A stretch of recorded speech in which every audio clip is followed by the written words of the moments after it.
Magandang araw mga bata! Kumusta po kayo ngayong araw?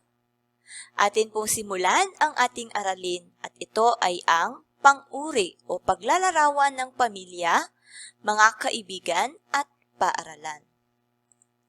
Sa araling ito, mailalarawan mo ang iyong pamilya, mga kaibigan at paaralan. Maaari ka po bang lumabas at pansinin, suriin ang ating panahon ngayon? Ngayon ay araw ng... Tama ka, ngayon ay araw ng Lunes at ang petsa po ngayon ay... Anong masasabi mo sa ating panahon? Magaling! Tayo ngayon ay may panahong tag-araw o maaraw dahil nakikita natin ang pagsikat ng haring araw. Mahusay po mga bata. Atin pong pansinin itong mga larawang ipapakita ko. Una po ay ang larawan ng pamilya. Tingnan mabuti ang larawan, ano pong masasabi mo sa nakikita mong pamilya?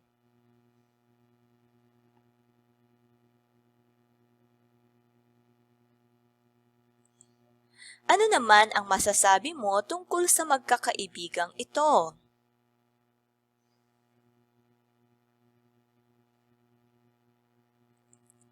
Ito naman ay larawan ng isang paaralan. Anong masasabi mo sa paaralan?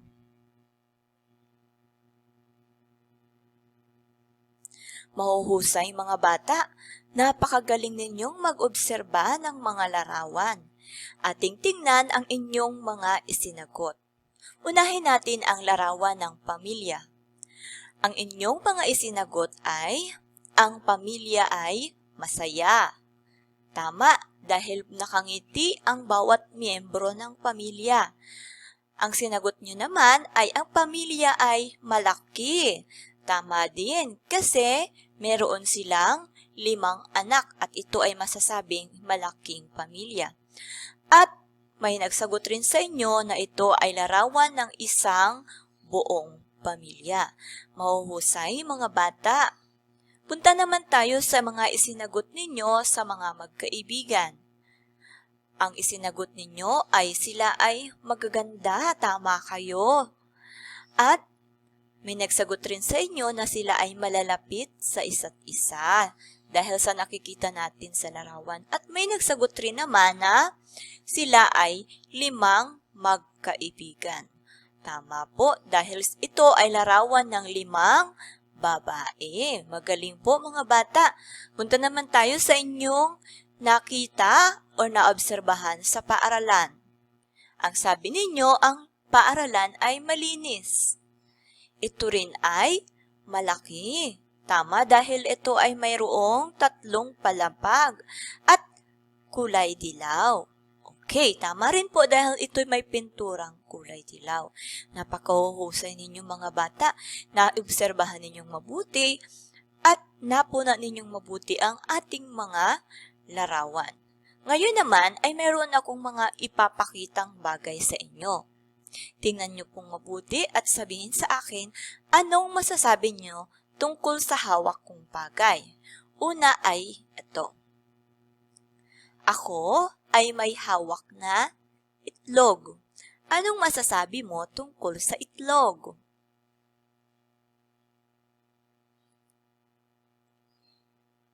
Magaling!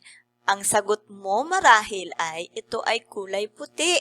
Yes, tama ka, ito'y kulay puti. At meron din namang nagsagot na ito ay hugis. Biluhaba, magagaling.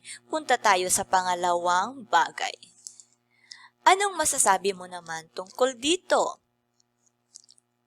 Ako ay may hawak na tsokolate. Anong masasabi mo tungkol sa tsokolate?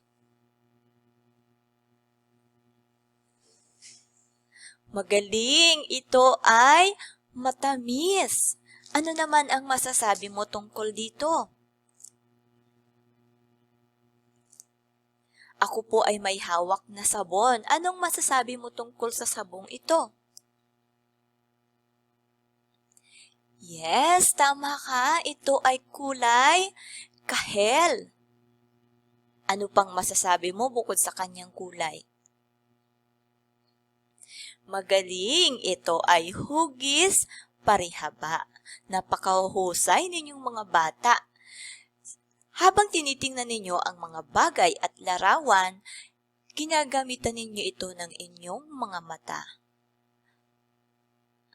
At ang mga salitang inyong binanggit ay tatalakayin natin mamaya. Bago yan, atin nga pong ilarawan ang inyong sariling pamilya. Anong masasabi mo tungkol sa iyong pamilya?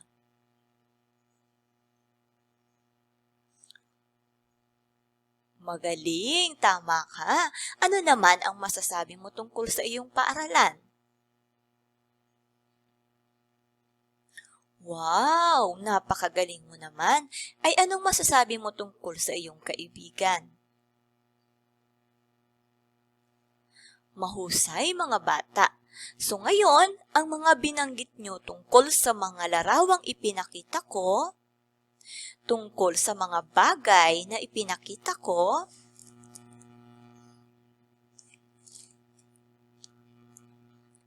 ang mga isinagot ninyong mga salita ay mga halimbawa ng pang-uri. Ano po ang pang-uri? Ang pang-uri ay bahagi ng pananalita na ginagamit sa paglalarawan ng pangalan o panghalip. Pwedeng ito'y pangalan ng tao, pangalan ng bagay, pangalan ng lugar, at ng pangyayari. Tulad ng mga ipinakita ko sa inyo kanina, ito ay pangalan ng bagay. Yung sa larawan, yun naman ay mga halimbawa ng pangalan ng tao gaya ng pamilya at ng kaibigan. At yung pangalan ng lugar ay ang paaralan. So ito'y ginagamit, ulitin po natin, ang pang-uri ay ginagamit sa paglalarawan ng pangalan. Ito rin ay salitang nagsasabi tungkol sa isang tao, bagay, hayop, lugar at pangyayari. Ito ay maaaring bilang, katangian, hugis, sukat, kulay o ginagamit na material. Tingnan natin ang iba pang halimbawa. Sa larawan ay may makikita kayong unan. Ano ang masasabi ninyo tungkol sa unan?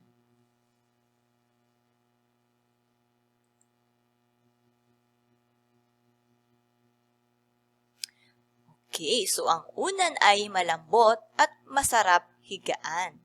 So nakikita ninyo sa ating pangungusap, nakakulay pula ang salitang naglalarawan o ang pang-uri. Ito ay ang malambot, masarap higaan.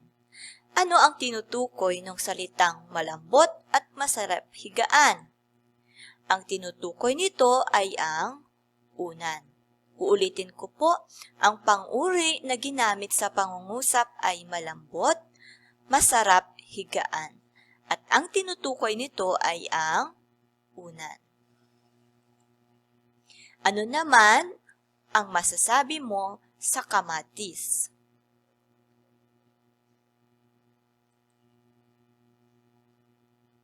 Mapula ang kamatis. So, ibig sabihin ito'y naglalarawan ng kulay.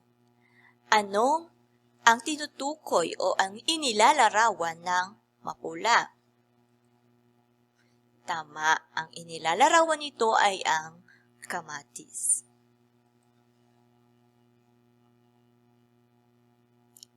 Ang sinturon ni tatay ay mahaba. Ang pang-uri sa pangungusap na ito ay mahaba, kaya siya'y ikinulay pula. At ang tinutukoy ng pang-uri na mahaba ay sinturon. Next na larawan, ang alagang aso ni Troy ay mabait. Ang pang-uri sa pangungusap na ito ay mabait. Sino po ba ang tinutukoy ng pang-uri na mabait? Ang aso po ba o o si Troy? Tingnan po natin. Ang itinutukoy ng pang-uri na mabait ay ang aso. Anong masasabi mo tungkol sa orasan? Ilarawan mo nga ito.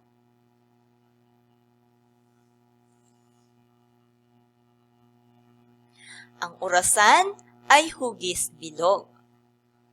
So, ang ating pang-uri sa pangungusap na ito ay bilog. Ano ang itinutukoy o inilalarawan ng bilog? Tama ang orasan. So, yan po ang mga halimbawa ng ating mga pang-uri. Isa pa. Iisa ang lapis ni Lani. Ang pang-uri sa pangungusap na ito ay iisa. Ibig sabihin siya ay naglalarawan ng bilang. At ang inilalarawan ng pang-uri na iisa ay ang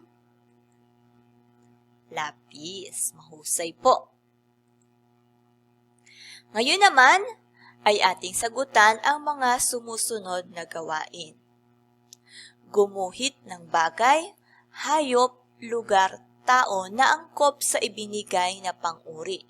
So, meron po tayo ditong 6 na kahon at sa bawat kahon ay may nakasulat na pang-uri sa ibaba. Ano kayang pwede mong iguhit sa pang-uri na malawak? Sa pang-uri na 6,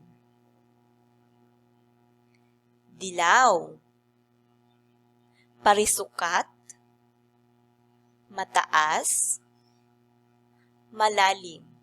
Tandaan po, maaaring ito ay tao, bagay, hayop, lugar, at pangyayari. Ngayon naman ay sumulat ng salitang naglalarawan o pang-uri ayon sa larawan na ipinapakita. Ang unang larawan ay sampagita. Ano po ang masasabi mo or ano po ang mailalarawan mo tungkol sa sampagita? Sunod na larawan ay ang leon. Paano mong ilalarawan ang leon? Pangatlong larawan ay ang bibe. Anong masasabi mo o paano mong ilalarawan ang bibe? Pang-apat na larawan ay ang lalaki. Anong masasabi mo tungkol sa kanya? Anong pang-uri ang masasabi mo tungkol sa larawan ng mall? Anong pang-uri naman ang masasabi mo tungkol sa larawan ng kotse? Mahuhusay mga bata. Tandaan na ang pang-uri ay tinatawag rin nating salitang naglalarawan. Sumunod na gawain, lagyan ng check kung may salungguhit ay salitang naglalarawan. Lagyan naman ng X kung hindi ito naglalarawan. Una, si Ben ay may 5 aso. So, ang may salungguhit ay 5. Ano po ito? Naglalarawan o hindi naglalarawan? Tama, ito ay salitang naglalarawan dahil ang 5 ay nagsasabi ng bilang. Pangalawa, puting relo ang suot ni Michelle. Ang may salungguhit ay puti o puting.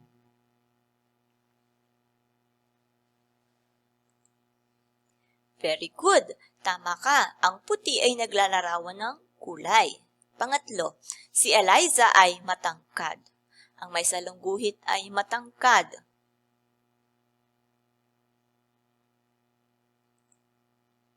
Magaling. At ang pang-apat, maliit ang platong kinakainan ni Arnel. Ang may salungguhit, maliit. Ito po ba ay salitang naglalarawan o hindi po?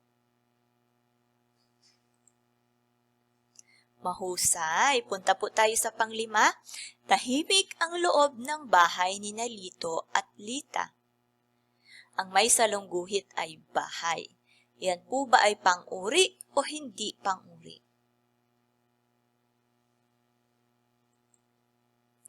Magaling! Mali po ang sagot na bahay. Dahil ang tamang sagot dapat ay tahimik. Ito ang salitang naglalarawan. Okay, tayo naman po ngayon ay maglaro. Ang ating laro ay tinatawag na Bring Me Something. Okay, dadalhin niyo po kay teacher ang mga bagay na gusto kong ipadala sa inyo. At ang mga sasabihin ko ay mga salitang naglalarawan o pang-uri. Unang larawan, unang bagay na dadalhin niyo po sa akin. Meron lamang po kayong 5 segundo para dalhin ito sa akin. Bring me something malambot. Go!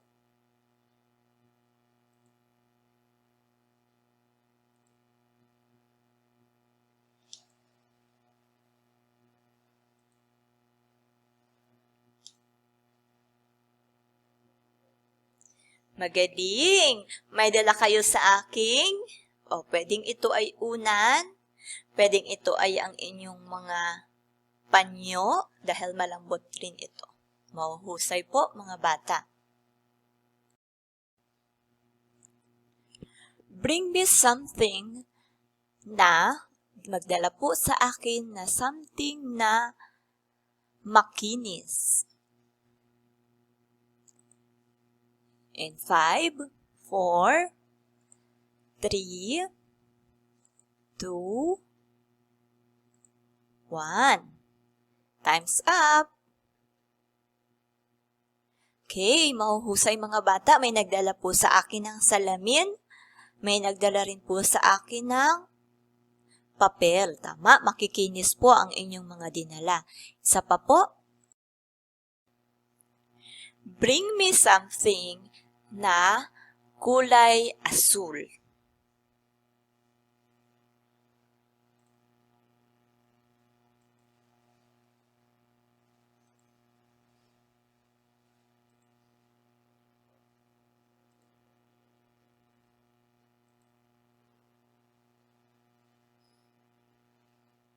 Magagaling. Okay, isa pa po.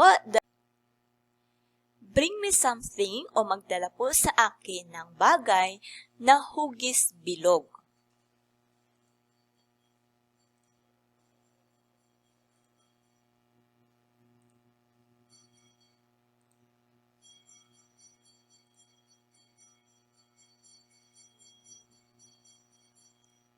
Magagaling po mga bata. Okay, so sana po nag-enjoy kayo sa ating laro. Mahuhusay. Ngayon naman po, basahin po natin ang sumusunod. Ano po ba ang pang-uri? Ang pang-uri ay salitang naglalarawan sa tao, bagay, hayop, lugar at pangyayari. Ito ay nagsasabi ng kulay, hugis, katangian, bilang at sukat. So sana po ay naunawaan ninyo ang ating aralin ngayon tungkol sa pang-uri. Sa ating huling gawain, piliin ang letra ng salitang naglalarawan na angkop sa bawat pangungusap. So ang mga sagot ay letter A, malambot, B, tatlong, C, malaki, D, maliit, E, pula, F, ginto. Una, ang mansanas ay kulay blank. Pangalawa, ang tela ng kumot ay blank. Pangatlo, ang silid-aralan ay blank. Marami ang kasya sa loob. Pang-apat, ang watawat ng Pilipinas ay may blank bituin. At panglima, ang aso ay mas blank kaysa kabayo. Mahuhusay po mga bata, nasagutan po ninyo ng tama ang ating mga gawain. So dyan na po nagtatapos ang ating aralin sa pang-uri. Nawa po ay inyong lubos na naunawaan ang ating pinag-aralan. Hanggang sa muli, maraming salamat sa inyong pakikinig.